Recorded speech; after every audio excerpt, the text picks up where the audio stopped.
ధనస్సు వారి గనక చూసుకున్నట్లయితే మీకు శుక్రుడు పూర్వజన్మ కర్మకారకుడు అవుతున్నాడు, గుర్తుపెట్టుకోండి. పూర్వజన్మ కర్మకారక ప్లానెట్. మరి ఈ శుక్రగ్రహం నీచంలో దశమ స్థానంలో ఉన్నందుకు ఇప్పుడు ప్రస్తుతం అయితే 9వ భావంలో ఉన్నది మీకు శుక్రుడు కేతువు కలిసి. దశమంలోకి వెళ్తున్నాడు శుక్రుడు నీచంలోకి. దాని మీద కుజుడు దృష్టి కూడా ఉంది, పంచమాధిపతి దృష్టి కూడా ఉంది.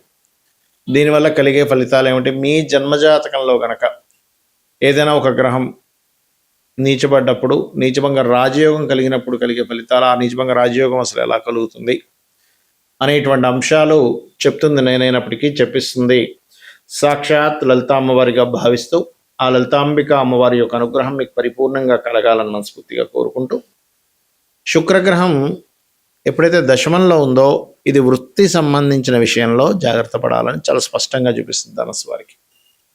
కెరీర్ విషయంలో శుక్రుడు ఉన్నాడు, శుక్రుడు 6వ అధిపతి. మీరు చేస్తున్నటువంటి ఉద్యోగంలోనే ఎవరైనా స్త్రీమూర్తితో అనవసరంగా ఏర్పడినటువంటి ఒక ఘర్షణ, ఒక శత్రుత్వము మీ యొక్క ఉద్యోగం మీద ఎఫెక్ట్ చూపించనుంది. కాబట్టి మీరు ఈ విషయంలో చాలా జాగ్రత్తగా ఉండండి. ఇది ఆగస్టు 2 వరకేమో శుక్రకేతువులు కలిసి 9లో ఉంటున్నారు కాబట్టి అప్పటి వరకేమో కొంచెం మీరు బ్యాంక్ ట్రాన్సాక్షన్స్ విషయంలో జాగ్రత్తగా ఉండాలి. ఎప్పుడైతే నీచంలోకి దశమంలోకి వెళ్తాడో ఉద్యోగ విషయంలో జాగ్రత్తగా ఉండాలి. కాకపోతే ఇక్కడ కుజుడి యొక్క దృష్టి, పంచమాధిపతి ధనానికి కారకుడు, పంచమ స్థానం కూడా ఆలోచన కదా, మన ఆలోచనే మన ధనం. ఆ కారకుడు ఎప్పుడైతే శుక్రుడిని వీక్షిస్తాడో కొంచెం ధనపరమైనటువంటి విషయంలో అనుకూలత కూడా ఇస్తాడు. అదొకటే కాకుండా గురువు దృష్టి మకరం మీద ఉంది, ఉచ్చస్థానంలో ఉండే గురువు దృష్టి. మీ లగ్నానికి లగ్నాధిపతి అవుతాడు ధనస్సు వారికి.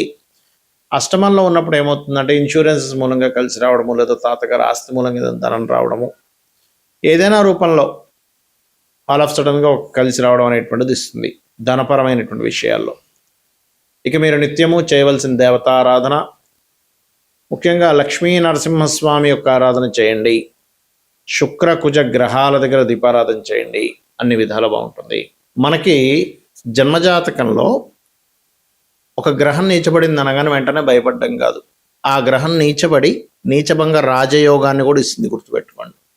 అంటే ఇది ఎలా చూడాలి జన్మజాతకంలో? ఉదాహరణకి ఒక్కొక్క గ్రహానికి ఒక్కొక్క స్థానం నీచ స్థానంగా చెప్పారు. అదే గ్రహానికి ఆపోజిట్ సైన్లో ఉచ్చ స్థానంగా చెప్పారు. అంటే ఎలా అంటే ఇప్పుడు రవి ఉన్నాడు అనుకోండి, రవి తులలో నీచ, కానీ ఎగ్జాక్ట్లీ 7th హౌస్ మేషంలో ఉచ్చ స్థానం. అందులో మళ్ళీ పరమోచ్చ స్థానము అనేటువంటి కొన్ని డిగ్రీలు కూడా చెప్పారు. అయితే ఇక్కడ చంద్రుడు వృషభంలో ఉచ్చ అయితే వృశ్చికంలో నీచ, శుక్రుడు మీనంలో ఉచ్చ స్థానం అయితే కన్యా రాశిలో నీచ, అదే బుధుడికి కన్యా రాశిలో ఉచ్చ అయితే నీచ స్థానం అనేటువంటి మీనం అవుతుంది. మరియు ఈ శనికి చూడండి అన్ని రవిశనులకి రెండింటికి ఆపోజిట్ అవుతుంది. చూడండి మేషంలో నీచ అయితే అక్కడ రవికి ఉచ్చ అయింది కదా, మేషంలో నీచ అయితే శనికి తులారాశిలో ఉచ్చస్థానం అవుతుంది. అదే రకంగా గురువుకి కర్కాటకంలో ఉచ్చస్థానం అయితే మకరంలో నీచ. అంటే ఏమీ లేదు ఇక్కడ, ఆ నీచ స్థానాలకి కారకత్వాలకి మీరు కనుక కరెక్ట్గా అర్థం చేసుకుంటే, గురువు అంటే టీచర్, విద్యాస్థానంలో ఉచ్చ పొందుతాడు. అంటే టీచర్ ఎప్పుడు కూడా స్టూడెంట్స్కి నేర్పే విషయంలోనే, విద్యా సంబంధించిన విషయంలో ఎంత విద్య నేర్చుకుంటుంటే అంత గొప్ప గురువు అవుతాడని అర్థం. మరి ఇక్కడ ఈ గురువు, అదే గురువు కనుక మకర స్థానంలోకి వెళ్ళినప్పుడు అదొక వృత్తిగా తీసుకొని అనుకుంటుంటే మాత్రం అక్కడ అంటే ఆయన ఏదో ఒక ప్రొఫెషన్గా తీసుకుంటున్నాను, నాకు గురుత్వ సంబంధించిన లక్షణాలు కాదు, అవన్నీ కాదు అని అనుకుంటుంటే అతని యొక్క ఇది తగ్గుతూ ఉంటుంది. ఆ రకంగా ఒక్కొక్క గ్రహానికి అంటే రాహుకేతులకి వృషభము అండ్ వృశ్చికం అవుతాయి ఉచ్చ స్థానాలు, అదే రివర్స్ అయితే నీచ స్థానాలు అవుతాయి. కుజుడికి మళ్ళీ అగైన్ కుజుడికి కర్కాటకం నీచ, మకరం ఉచ్చ. అయితే ఇక్కడ ఎప్పుడు కూడా మీ జన్మజాతకంలో మీకు 12 లగ్నాల్లో అంటే మేషం నుంచి మీనం వరకు ఉండే లగ్నాల్లో ఏ లగ్నం అయిందో ముందు చూసుకొని, ఒక గ్రహం నీచబడింది, ఫైన్, నీచబడింది, ఆ యొక్క మహాదశలు అంతర్దశలు వచ్చినప్పుడు కొంత ఇబ్బందికరంగా, కొంత స్ట్రెస్ఫుల్గా ఉంటుంది, రైట్. కానీ అదే గ్రహం కనుక నీచబడి నీచభంగ రాజయోగం ఏర్పడింది అనుకోండి, ఎలా ఏర్పడుతుంది నీచభంగ రాజయోగం? ఆ గ్రహాన్ని అంటే నీచబడ్డ గ్రహాన్ని ఇంకొక నీచబడ్డ గ్రహం చూసినా నీచభంగ రాజయోగం, ఆ నీచబడ్డ గ్రహాన్ని ఇంకో ఉచ్చగ్రహం చూసినా నీచభంగ రాజయోగం, ఆ నీచబడ్డ గ్రహం ఏ రాశిలో అయితే ఉందో ఆ రాశ్యాధిపతితో కలిసి ఉన్నా వీక్షిస్తున్నా నీచభంగ రాజయోగం.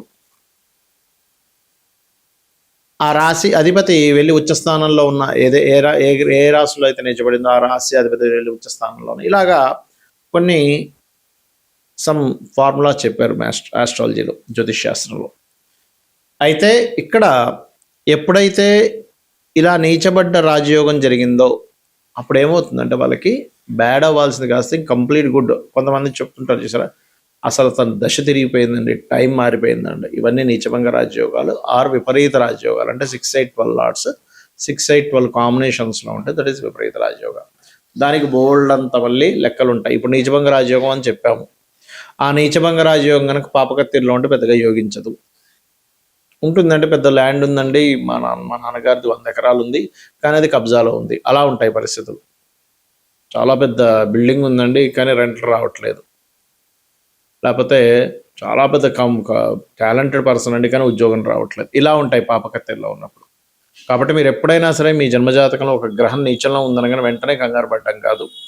అది నిజంగానే నీచంలో ఉందా, నీచభంగ రాజ్యోగం ఏర్పడిందా, పాయింట్ నెంబర్ 1. రెండో పాయింట్, ఆ నీచపడ్డ గ్రహం నీచభంగ రాజ్యోగం ఏర్పడలేదు, అసలు ఆ మహాదశ వచ్చిందా రాలేదా, లేకపోతే చిన్నప్పుడు అయిపోయిందా, లేకపోతే ఎప్పుడో 90 ఏళ్ళకు 100 ఏళ్ళకు ఉందా, అది చెక్ చేసుకోవాలి.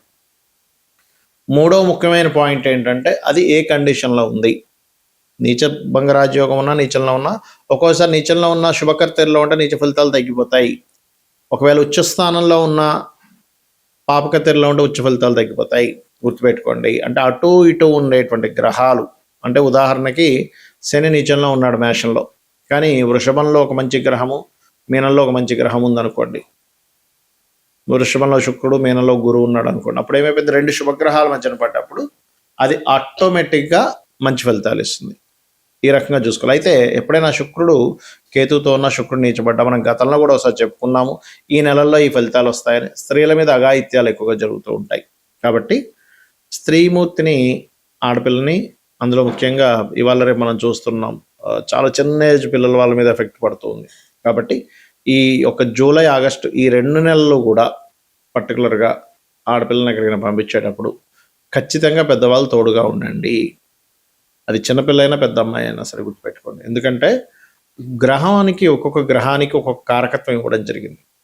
శుక్రుడు ప్రధానంగా స్త్రీమూర్తి కారకుడు, అమ్మవారికి స్వరూపంగా చెప్తూ ఉంటాము. లగ్జరీస్కి కారకుడు, అదేవిధంగా ఈ గృహానికి కారకుడు. కాబట్టి ఈ విషయంలో జాగ్రత్తగా ఉండండి. మరి ఏం చేయాలి, దీనికి పరిహారం ఏం చేయాలి? గోసేవ చేసుకోగలము అనుకుంటే తీపి చపాతీలు గోగు పెట్టడం మంచిది. దానం ఇవ్వగలము అని అనుకుంటే కందులు ఒకటి అండ్ మన ఈ యొక్క బొబ్బర్లు. అయితే శుక్రుడు ఎప్పుడైతే నీచ స్థానంలోకి వెళ్ళి కుజుడు యొక్క సంబంధం కలిగిందో రెసిషన్స్ అనేటువంటి వస్తాయి కొన్ని దేశాల్లో. శుక్రుడు ధనానికి కారకుడు, ధనానికి కారకుడు అయినటువంటి శుక్రుడు నీచ స్థానంలో ఉంటూ కుజుడు ఎప్పుడైతే వీక్షిస్తున్నాడో బయట చాలా కంట్రీస్లో, మంచి పెద్ద పెద్ద కంట్రీస్ అనుకునేటువంటి కంట్రీస్లో రష్యన్ అనేటువంటిది రానుంది. గుర్తుపెట్టుకోండి, ఇది చాలా చాలా జాగ్రత్తగా ఉండాలి. అలాగే కాస్త వాహనం మీద వెళ్ళేటప్పుడు వాహనానికి కారకుడు శుక్రుడు కాబట్టి వాహన సంబంధమైన కారకుడికి కుజుడు దృష్టి ఉంది. కాబట్టి గోచారంలో కాస్త వాహన ప్రమాదాలు ఎక్కువగా ఉంటుంటాయి. కావున మీరు వాహనం మీద వెళ్ళేటప్పుడు మీ పర్సనల్ చార్ట్లో కనుక 4-8 కాంబినేషన్ వచ్చింది, ఆ 4-8 కాంబినేషన్ పాడైంది. 4-8 కాంబినేషన్ ఉంటే వేరు, మళ్ళీ బాగుంటే తాతగారు ఆస్తి వస్తుంది ఈ జాతకుడికి, కానీ బాగోకపోతే యాక్సిడెంట్ యోగాన్ని ఇస్తుంది. అంటే కండిషన్ ఎలా ఉందనేటువంటి చూడాలి. కాబట్టి ఇవి చేస్తూ మీరు లలితా సహస్రనామాలు రోజు చదవడంగానే, వినడంగానే చేయండి. ఖచ్చితంగా ఎటువంటి ఇబ్బంది కలగకుండా మీకు బాగుండడం జరుగుతుంది. శ్రీమాత్రే నమః.